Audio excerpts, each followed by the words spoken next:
Les enfants, répétez après moi. Bien mal acquis ne profite jamais. J'ai dit tout le monde. Bien mal acquis ne profite jamais. L'argent ne fait pas le bonheur.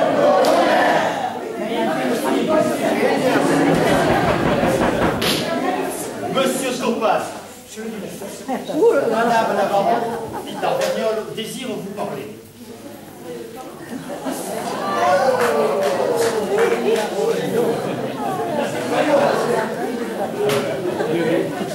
Monsieur le directeur, je suis à votre entière disposition. Quoique ma leçon ne soit point terminée, il serait peut-être préférable dans l'intérêt des élèves. La matière ne souffre point de retard. Les enfants, vous pouvez aller jouer.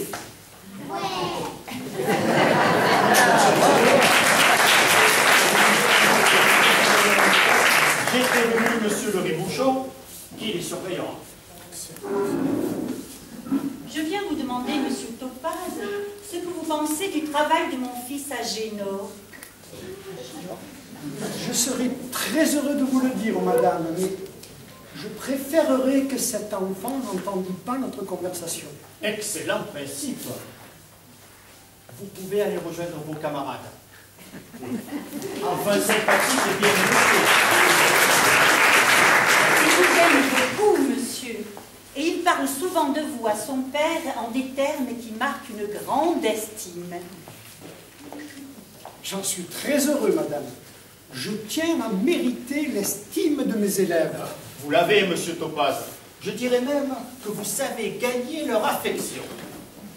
L'enfant vous apprécie à tel point qu'il a exigé que je vienne vous demander des leçons particulières.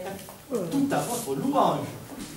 J'en suis très flatté, madame. Il a eu envie comme d'une friandise ou d'un jouet. C'est charmant, n'est-ce pas? Je viens donc vous dire, monsieur, que vous viendrez chaque semaine lui donner des leçons au prix que vous voudrez et quand vous voudrez. C'est très significatif. Quand on a la chance de rencontrer un maître de cette valeur, le mieux que l'on puisse faire, c'est de s'en remettre à lui entièrement. Oh, madame, j'en suis confus. De quoi seriez-vous confus? D'être la perle des professeurs? Oh, madame. C'est donc entendu. Vous viendrez demain chez moi, demain, et vous me ferez part de ce que vous aurez décidé pour le nombre et le prix des leçons. C'est entendu, madame, mais je vais vous dire d'ailleurs tout de suite quelles sont mes heures de liberté. Demain. Permettez-moi maintenant de vous parler d'une affaire qui me tient à cœur. Oh, une bagatelle qui sera promptement rectifiée. De quoi s'agit-il, madame? Je viens de recevoir les notes trimestrielles de mon fils. Et je n'ai pas osé montrer ce bulletin à son père.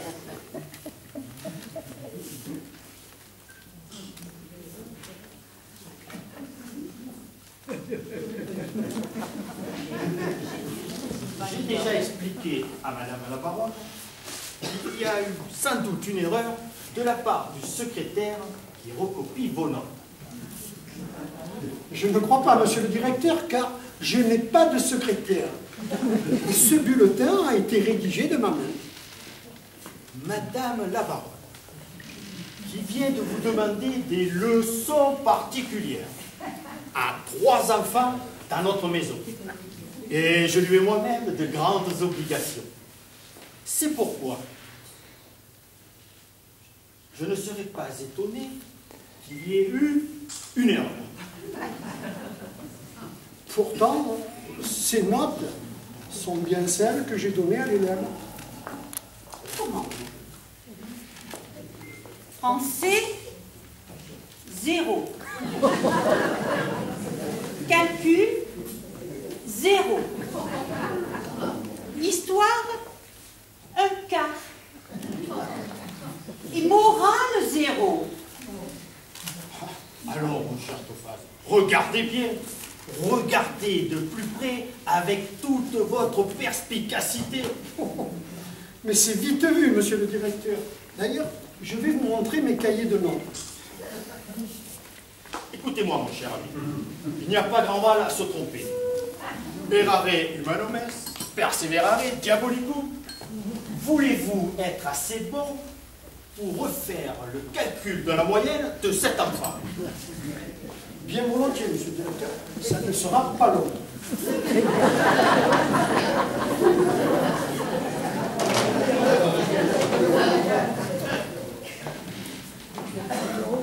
Aurez-vous bientôt, madame la baronne, l'occasion de rencontrer monsieur l'inspecteur d'académie? Je le verrai mercredi, car c'est le mercredi soir qu'il a son couvert chez moi. C'est un ancien condisciple du baron, et il a pour nous une très grande amitié. Il a beaucoup d'estime pour notre cher monsieur Topaz. Mais il n'a pas pu lui donner les palmes cette année. Il ne les lui a décernées que moralement. Oh, monsieur Topaz aura son ruban à la première occasion. Je vous le promets. Dites donc, cher ami, madame la baronne dit que vous aurez réellement les palmes l'an prochain. Ça serait vraiment une grande joie, madame. Cette nouvelle est pour moi plus que vous ne pensez, madame. Vous avez trouvé l'erreur?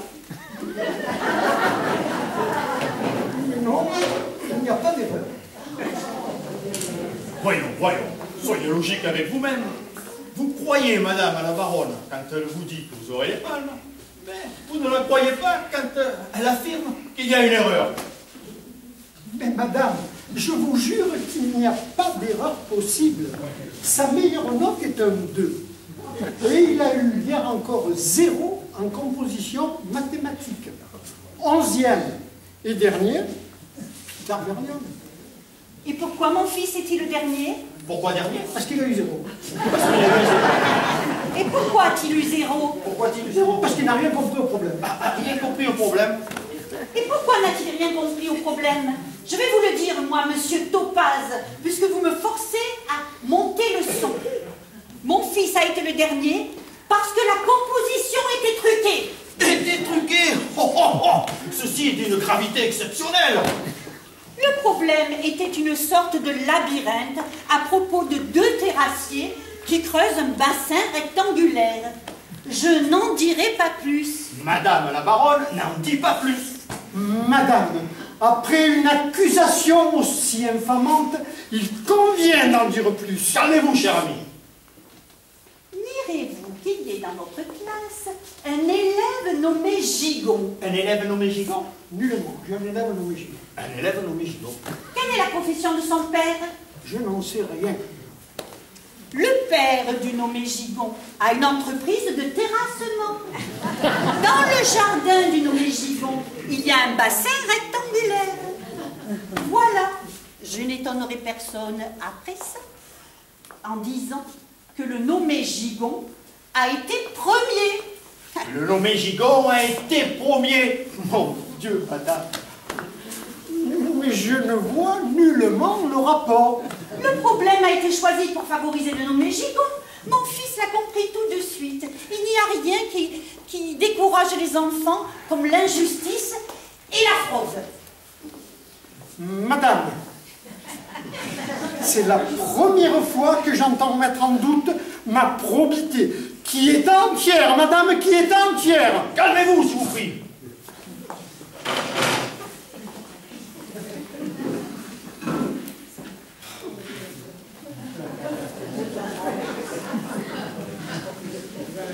Certes, on peut regretter que le premier en mathématiques soit précisément un élève qui, par la profession de son père et par la nature même du bassin qu'il voit chez lui, ait pu bénéficier d'une certaine familiarité avec les données du problème.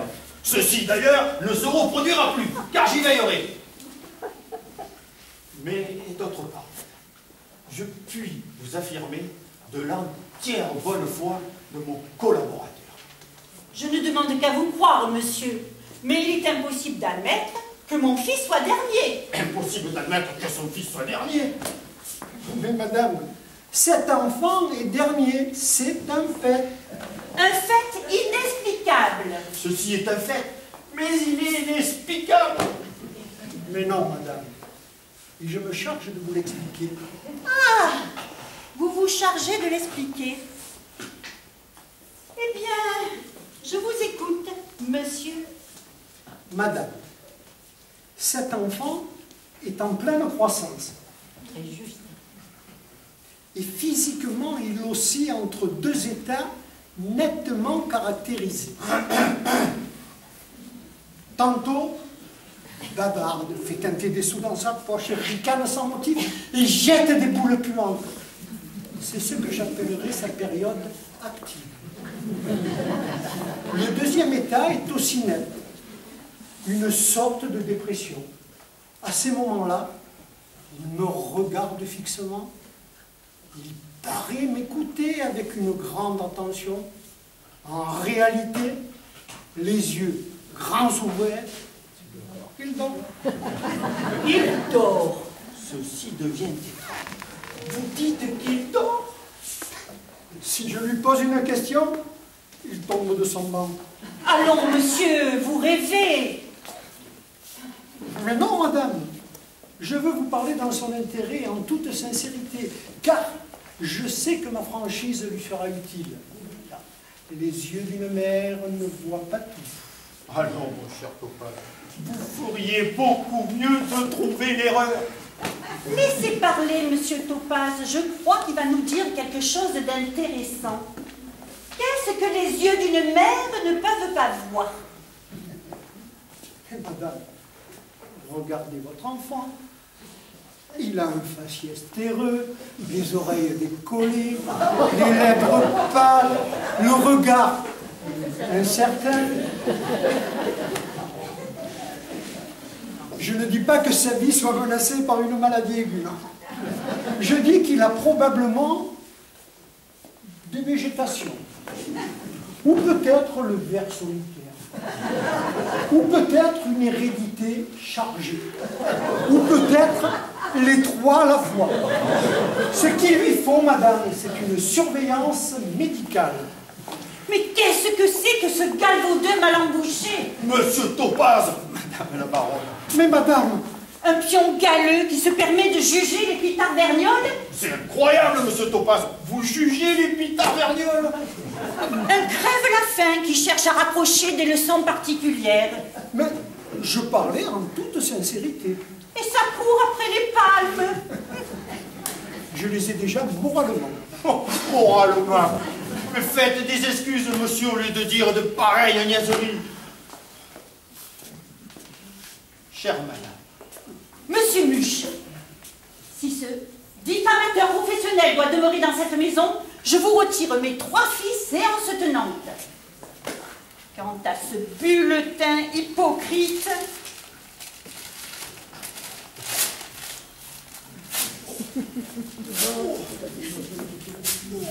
Et voilà ce que j'en fais. Madame la baronne, madame la baronne.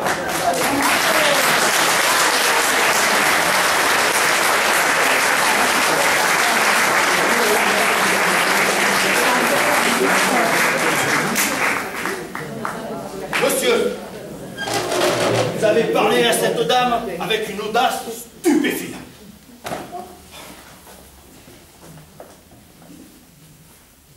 Tâchez de la rejoindre avant qu'elle n'ait quitté cette maison et présentez-lui vos excuses. Si je l'ai offensé, je n'en ai nullement l'intention. Et courez-le lui dire, et obtenez votre pardon. Sinon, votre carrière ici sera gravement compromise. J'y cours, monsieur le directeur, j'y cours.